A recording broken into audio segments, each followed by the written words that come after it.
وحدہ لا شریک کا کروڑا احسان ہے، جس کی توفیق سے اور تاجدار کائنات صلی اللہ علیہ وآلہ وسلم کے نالین پاک کی خیرات سے ہم ایک بار پھر اللہ کے پاک گھر میں حاضر ہوئے ہیں۔ دعا ہے رب کائنات سب کی حاضری اپنی پاک بارگاہ میں قبول فرمائے۔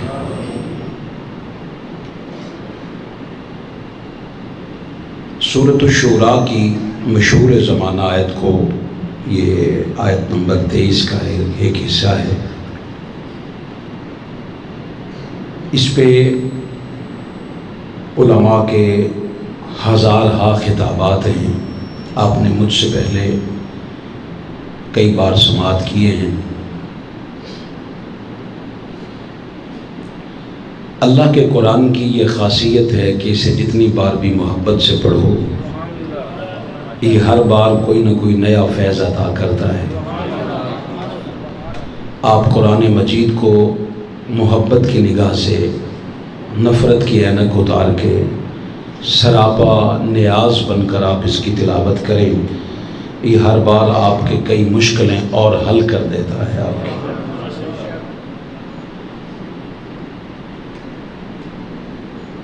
جس حصے کو تلاوت کیا گیا ہے اس میں اجر رسالت کا ذکر ہے۔ اللہ نے محبوب سے کہا، محبوب قل آپ ان سے فرما دیں۔ قل کا معنی ہے محبوب تو ان سے کہہ، آپ ان سے فرما دیں۔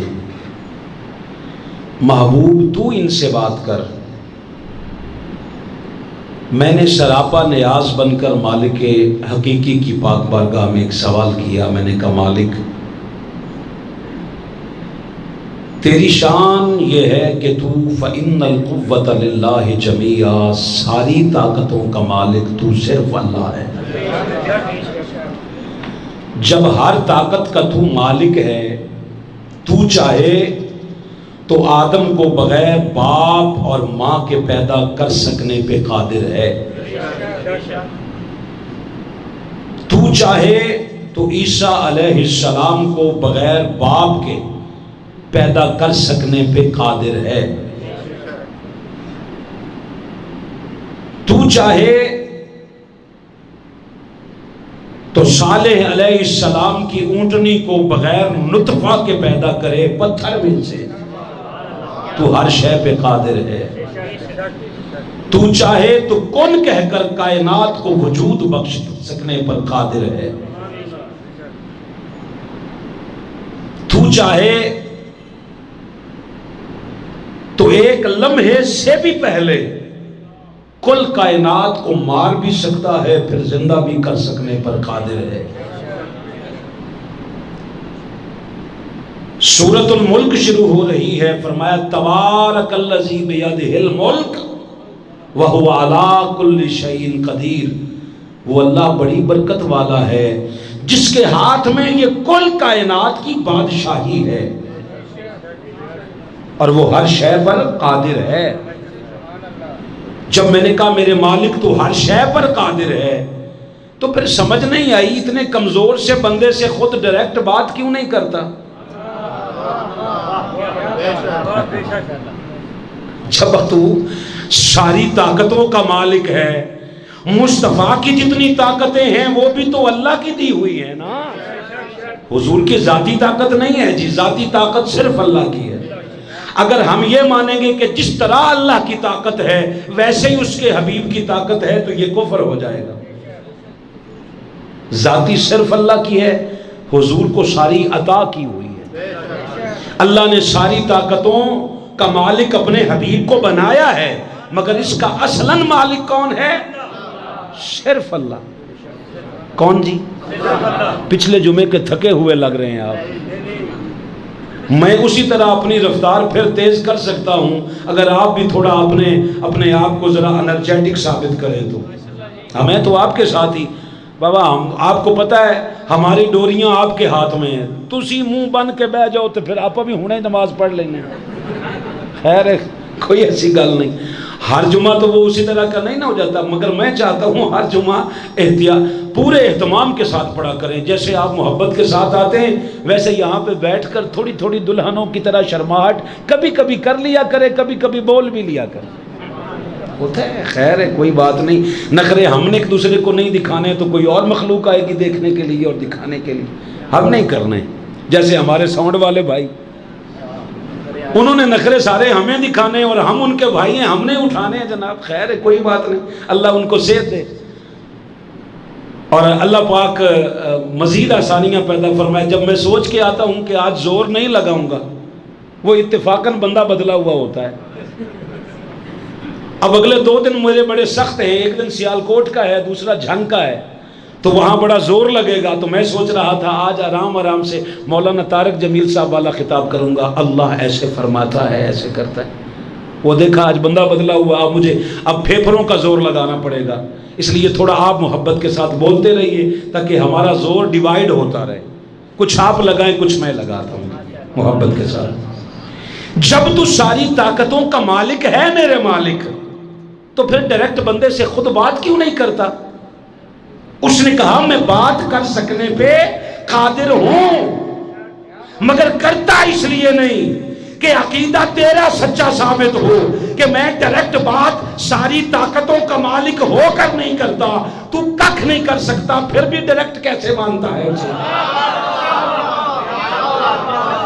میں تجھے عطا کروں تو مصطفیٰ کے وسیلے سے عطا کرتا ہوں. تو بغیر واسطے اور وسیلے کے ڈائریکٹ پتر کتھوں لے لیں گا؟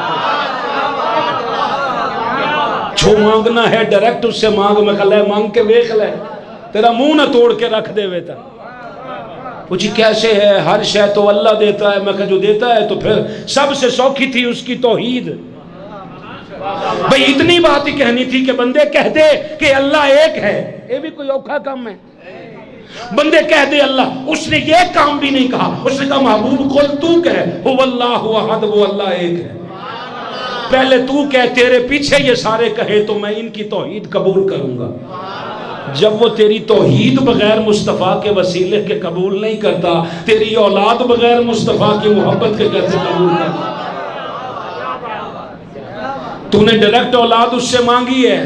اب میں ہے تھوڑی بے شرمی والی بات، مگر شرم کے دائرے میں کروں گا. میں آپ ذرا تہذیب کے دائرے میں بات کروں گا. آپ ذرا کان کی سماعت کا دائرہ ذرا کھلا رکھیے گا. اللہ سب کی بہن بیٹیوں کی عزتوں کو سلامتی دے اور سب کی عزتیں سلامت رہیں. مجھے بات بتائیے، بچہ نکاح کے ساتھ ہو یا نکاح کے بغیر ہو، اللہ کے حکم کے بغیر ہو سکتا ہے؟ مگر ایک نکاح کے ذریعے آئے، ایک نکاح کے بغیر آئے. دیتا وہ بھی اللہ ہے، دیتا وہ بھی اللہ ہے، مگر جو نکاح کے وسیلے سے آئے وہ نکاح اللہ کی سنت نہیں ہے، وہ مصطفیٰ کی سنت ہے. جو مصطفیٰ کے وسیلے سے آئے وہ دے جمن تے لڈو نہیں. اور تسی نہ ونڈے ہو بھائی. وہ بندے بعد میں نہیں کہتے اور تیرے جمن تے راضی کون ہویا سی؟ اب جو راضی نہیں ہوا وہ یہاں راضی کیسے ہو سکتا ہے؟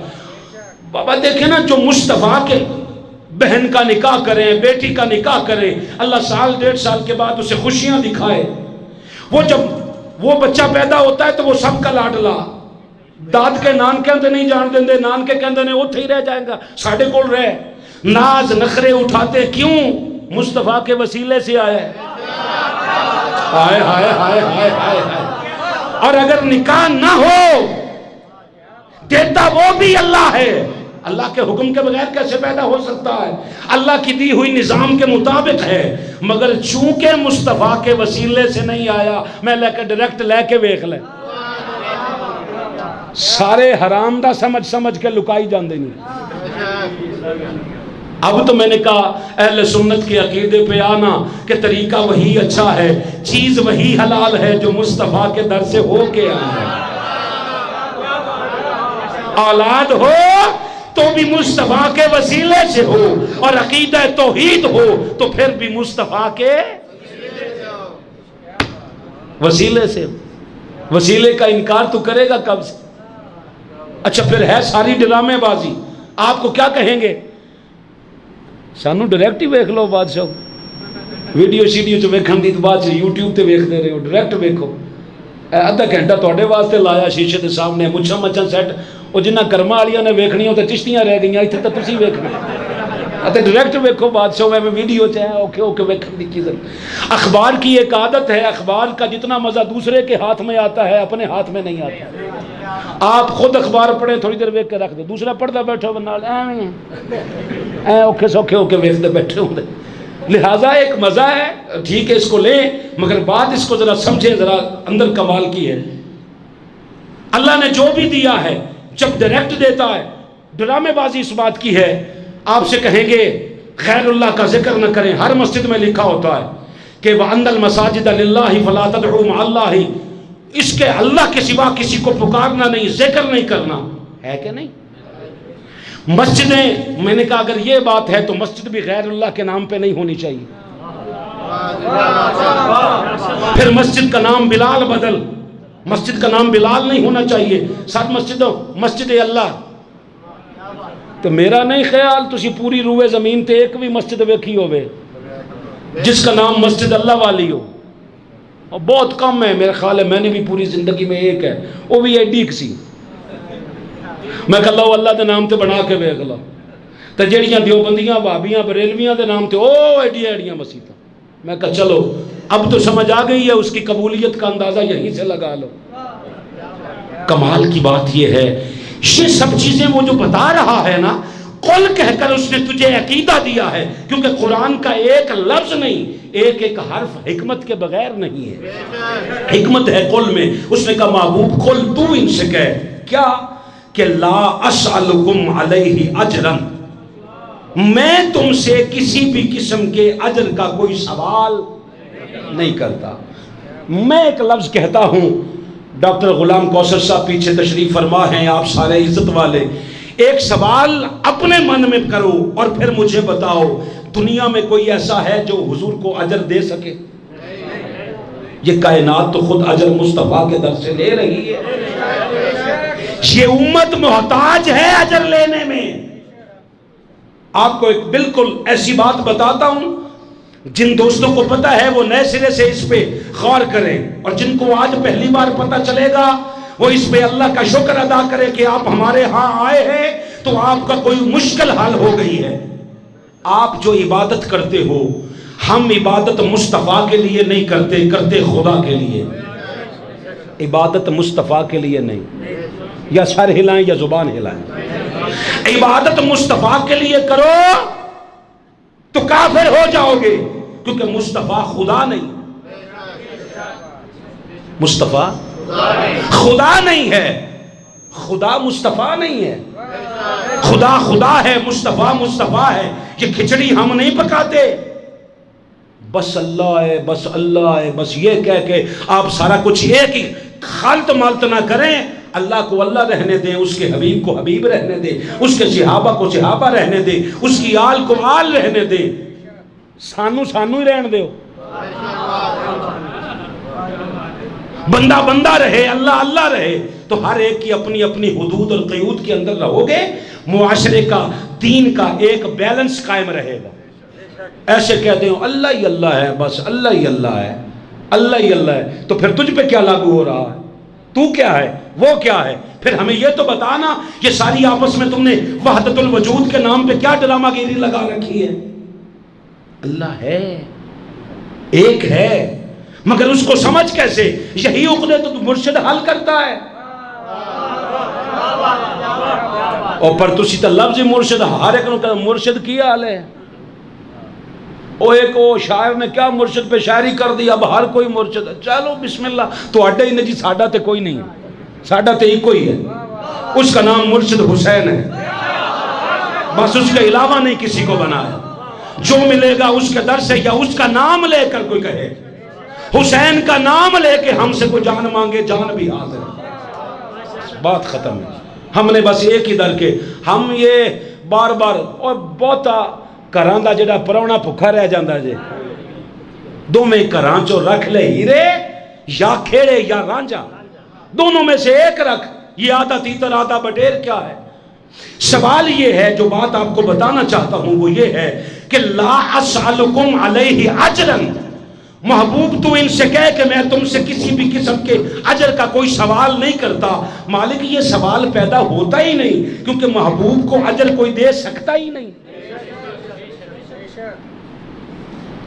محبوب تو خود داتا ہے۔ یہ جو تم عبادات کرتے ہو، کرتے اللہ کے لیے ہو، مگر قرآن پہ ہاتھ رکھ کے کہہ رہا ہوں اس پہ اجر ڈائریکٹ اللہ نہیں دیتا، یہ تمہاری عبادتیں پہلے مصطفیٰ کی بارگاہ میں جاتی ہیں۔ کیا ہوتا ہے؟ تھوڑا اگر اس کو مزید اگر کھول سکتے ہیں، ہلکا سا ہی کو ہوا بھر کھول دیں، ممکن ہے اس کی کوئی آواز بڑھ جائے۔ تم نماز پڑھتے ہو، نماز، میں کتاب ڈھونڈتا رہا، اندر مجھے نماز وہ کتاب ملی نہیں۔ حضور شیخ الاسلام کی کتاب ہے ایصال ثواب کی شرعی حیثیت، یا فلسفہ موت و حیات پہ کتاب مل جائے تو اس میں ایک حدیث پاک ہے، بخاری میں بھی ہے، مسلم میں بھی ہے، ترمذی میں بھی ہے، ابن ماجہ میں بھی ہے۔ اہل سنت کی جو 6 صحیح ترین کتابیں ہیں ان سب میں یہ کتاب، یہ حدیث پاک موجود ہے۔ آقا علیہ الصلوۃ والسلام نے صحابہ کے بھرے اجتماع میں خطاب فرما کے نا، حضور نے فرمایا حیاتی خیر لکم، لوگوں میں جب تک زندہ ہوں تمہاری نگاہوں کے سامنے ہوں یہ تمہارے لیے بہتر ہے۔ ومماتی خیر لکم، اور جب میری موت واقع ہو جائے، میں وصال کر جاؤں تو میرا دنیا سے رخصت ہو جانا بھی تمہارے لیے بہتر ہے۔ حاجی صاحب بڑی خاص توجہ جی، تمہارے لیے بہتر ہے۔ 3 بار کہا۔ حضرت عمر آگے بڑھے رضی اللہ تعالی عنہ، عرض کرتے آقا ایک بات کی سمجھ نہیں آئی، آپ ظاہری حیات میں رہیں تو بھی ہمارے لیے بہتر کیسے ہے؟ حضور مسکرائے، فرمایا یہ تھوڑی بات ہے، جب تمہارا جی چاہتا ہے تم اس چہرے کو آ کے تک لیتے ہو جس کو قرآن والضحیٰ کہتا ہے، تم ان زلفوں کی زیارت کرتے ہو جس کو قرآن واللیل اذا سجا کہتا ہے، ان ہاتھوں کو تکتے ہو جس کو قرآن ید اللہ کہتا ہے، ان آنکھوں کو دیکھ لیتے ہو جس کو قرآن ما زاغ البصر کہتا ہے، اس سینہ اقدس کی زیارت کرتے ہو جس کو قرآن علم نشرح کہتا ہے۔ ایک باریک بات ہے، کہا یہ تھوڑی بات ہے کہ ایک نگاہ دیکھو تو تم صحابی بن جاتے ہو، ہائے ہائے ہائے، تم صحابی بن جاتے ہو۔ بابا صحابہ عمل سے نہیں بنتے، بات بڑی باریک ہے، عمل سے نہیں بنتے، عمل حاجی صاحب بندہ کرتا رہے۔ عبداللہ ابن ابی عمل میں بہت اچھا تھا، نماز پڑھتا تھا، روزے رکھتا تھا، حج کرتا تھا، باہر کے عمل پورے کرتا تھا، اندروں چھرے بھی پورے چلاندہ آیا۔ حضور نے فرمایا رئیس المنافقین ہے، کیا؟ منافقوں کا سردار ہے۔ اس کا مطلب ہے منافق ایک نہیں تھا، کئی تھے۔ اوہو، کدے تسی بولو تو سوال کمال نہ ہو جائے یار، تسی کھینڈ پینڈ کے بیٹھیا کرو یار، کوئی 2-4 ادھر کوئی 2-4 ادھر، تسی سارے کلے بھی بولتے رہو تو ٹھیک ہے نا جی، کافی ہے، حوصلہ ملتا رہتا ہے۔ منافق ایک نہیں تھا، اگر زیادہ تھے تو حضور نے فرمایا منافقوں کا سردار ہے، ورنہ حضور فرماتے ایکو یہ تے ہی ہوئی منافق ہے، نہیں، فرمایا رئیس المنافقین ہے۔ اب سوال یہ ہے، عمل میں تو پورا تھا، وجہ کیا تھی؟ اندر ایمان کے بغیر دیکھتا تھا، صحابی نہیں بنا، کیونکہ جو صحابی ہو وہ منافق نہیں ہوتا، جو منافق ہو وہ صحابی نہیں ہوتا۔ کوئی سمجھے بات کو، زندگی بھر دعا دے گا۔ صحابہ منافق نہیں ہیں، منافق صحابہ نہیں ہیں۔ اب کیسے بات بتاؤں میں؟ صحابہ منافق نہیں، جو صحابہ کو منافق ہے وہ تو کافر ہو جائے گا، منافق صحابہ نہیں ہیں۔ اس کا مطلب کیا ہے؟ بات کو نتیجہ کیا ملے گا؟ یہ صحابی بنے ہی نہیں تھے۔ او بھائی جان، یہ صحابی بنے ہی نہیں تھے۔ اگر صحابی بنے تھے تو اس کا مطلب ہے عبداللہ ابن ابی کو اگر آج ہم کچھ کہیں تو ہم تو کافر ہو جائیں گے۔ اس نے کہا نہیں، جتنی مرضی لانتہ پائی رکھو اس پہ، اس پہ کہے لعنت ہے، یہ کچھ نہیں ہوتا ایمان کو۔ کیوں؟ مصطفیٰ اس کے جنازے کے لیے نکلے تو اس نے کہا محبوب تو پڑھتا رہے اس کے جنازے، تو اس کا 70 بار بھی جنازہ پڑھ، میں نہیں بخشوں گا۔ حضور نے بھی یہ نہیں کہا لازمی بخش، کوئی پتہ نہیں کب سمجھتے ہیں آپ بات کو۔ حضور نے بھی یہ نہیں کہا تو لازمی بخش، کہا محبوب میں پڑھا دیتا ہوں تو نہ بخش۔ بات پھر بھی مسئلہ اہل سنت کا ہی حال ہوگا، کیسے؟ کہا حضور مالک کل قیامت کے دن کو یہ نہ کہہ سکے میں حضور کی بارگاہ سے خالی ہاتھ پلٹ آیا تھا۔ پھر دوسرا مسئلہ یہ حل ہو، حضور کا گستاخ ہو، بھلے صحابیت کے لبادے میں ہو، بھلے حضور بھی جنازہ پڑھ دیں، وہ کہتا ہے میں بخشوں گا نہیں۔ حضور کو ستانے والوں کا کبھی بخشش ہوتی نہیں۔ اللہ آپ کا بھلا کرے۔ جب ساری کائنات، حضور نے فرمایا حیاتی، میری حیات تمہارے لیے ایسے بہتر ہے کہ تم جب چاہتے ہو میری زیارت سے مستفیض ہو جاتے ہو، میں تمہیں حلال بتاتا ہوں، حرام بتاتا ہوں۔ اچھا آقا یہ بات تو سمجھ میں آ گئی، اب حضور یہ بتائیے آپ ظاہراً ہماری نگاہوں کے سامنے رہیں گے نہیں، پھر ہمارے لیے بہتر کیسے ہے؟ ہائے سرکار علیہ السلام نے فرمایا میرا دنیا سے رخصت ہو جانا تمہارے لیے بہتر ایسے ہے کہ ہر پیر کے دن یا ہر جمعرات کے دن تمہاری ساری عبادتیں، تمہارا ہر عمل فرشتے لے کر میرے پاس گنبد خضرا میں آئیں گے، میری تربت منورہ میں آئیں گے۔ آقا آپ کیا کرتے ہیں؟ فرمایا اگر تمہارے اعمال اچھے ہوں تو میں خوش ہوتا ہوں۔ آپ خوش ہوں مجھے کیسے پتہ چلے گا؟ بھیا آپ خوش ہوں مجھے کیسے پتہ چلے گا؟ اس کا مطلب ہے آپ مسکرا رہے ہوں تو میں سمجھ جاؤں گا کہ آپ خوش ہیں۔ تجھے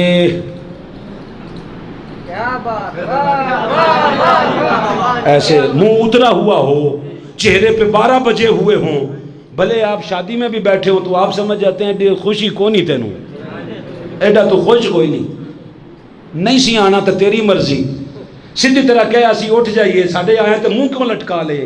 وہ جو ساری باتیں آپ کر رہے ہوتے ہیں اس کا مطلب ہے کچھ منہ تو آپ بھی دیکھ رہے ہوتے ہیں۔ آپ دیکھتے ہیں تو منہ بنانے والا نہیں دیکھتا، جو منہ سارے منہ بنانے کا خالق ہے، جو منہ جس نے سارے منہ بنائے ہیں وہ نہیں دیکھتا۔ مالک نمازیں تو تیرے لیے پڑھی تھی، حاجی صاحب گواہ رہیے گا، چاہیے کیا تھا؟ فرشتے جس کے لیے نماز پڑھی تھی اللہ کی بارگاہ میں لے جاتے۔ حضور نے فرمایا، اللہ نے فرمایا نہیں، یہ نماز پڑھے ساری نمازیں اکٹھی کر پہلے مصطفیٰ کی بارگاہ میں لے کے جا۔ میرا مصطفیٰ ان کی نماز دیکھ کر مسکرا پڑے۔